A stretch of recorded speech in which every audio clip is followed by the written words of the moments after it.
Okay, the thing that I want to point out today as we get into the Haftarah, and the Haftarah continues on after that, dealing with Nebuchadnezzar and how Hashem was going to use Nebuchadnezzar to basically bring down Egypt as well.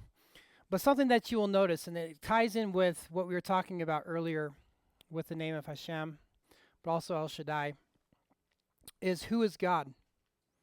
Okay, why was Pharaoh punished? Because he thought he was God. Okay, he thought he had done all these things. If you remember with me, when Moses came to Pharaoh and said, "Let my people go," he says, "Who is this God that I should listen to him?" Now, let's bring it back into our day and our time. Okay, we can look around the world and we can see a lot of people that say the same thing. Who is this God that I should listen to him? But let me bring it even more personal. Bring it to your own heart. Bring it to your own life. How many times have you said, "Who is this God that I should listen to him?" Why is it important that we should listen to Hashem? Why is it important that we should obey our Creator? Well, you may hear all the nice words, he loves you, he wants, he has a plan for your life, and so on and so forth. But just as we were talking, Wade was mentioning before, as we think about Hashem and the Creator, the creation that he has created and how intricate it is, and for us to simply say, "Who is this God?" and say, "Well, actually, I don't think there is any God," guess what you're doing? Really, in essence, you're creating yourself, putting yourself up on his pedestal and saying, "I am my own God. I can choose whatever I want." And that's what the problem was with Pharaoh.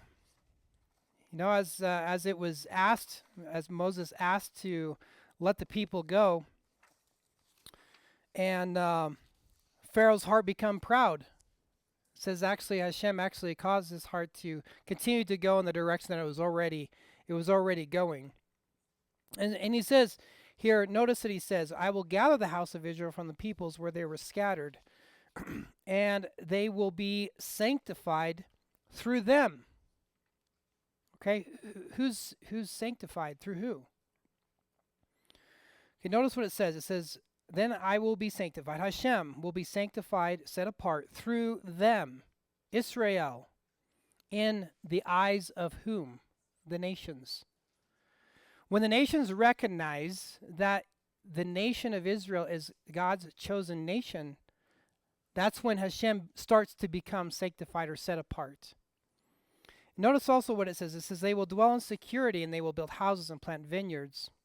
And I will execute judgments upon all those who despoiled them from all their surroundings," those that pushed them away. Okay, when we think about Hashem and the commandments and the mitzvot that he gave the nation of Israel, and as we join with the nation of Israel, as we become Jewish people, if we convert, then we bring those things upon us, okay? But if we spurn those things, we walk away from them. It says right here, it says, and we say we don't want that. It says, what does it say? Hashem says, "I execute judgments upon all those who despoil them," push them away from all their surroundings. We don't want that. Then they will know that I am Hashem their God. But then notice what it says. He says, "Son of man, direct your face towards Pharaoh."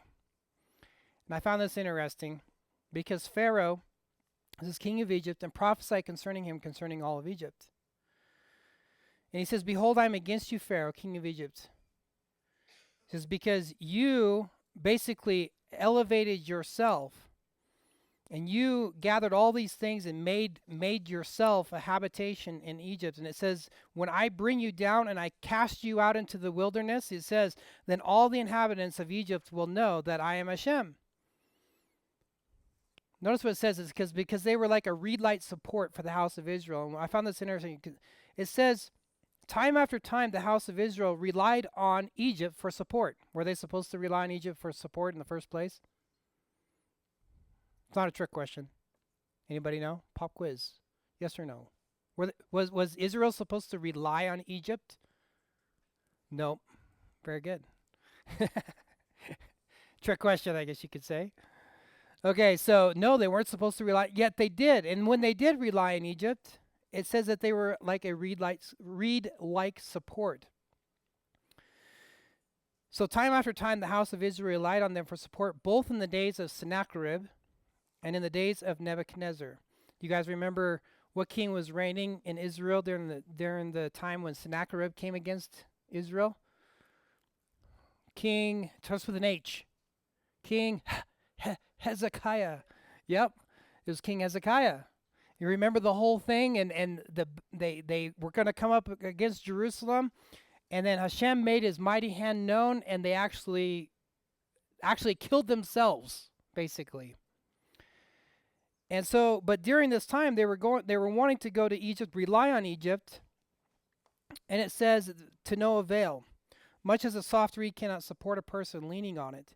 Indeed, it was the house of Israel's misplaced trust in Egypt and drew its heart away from Hashem and led them to ignore the prophecies by Jeremiah and the impending doom. So think about this.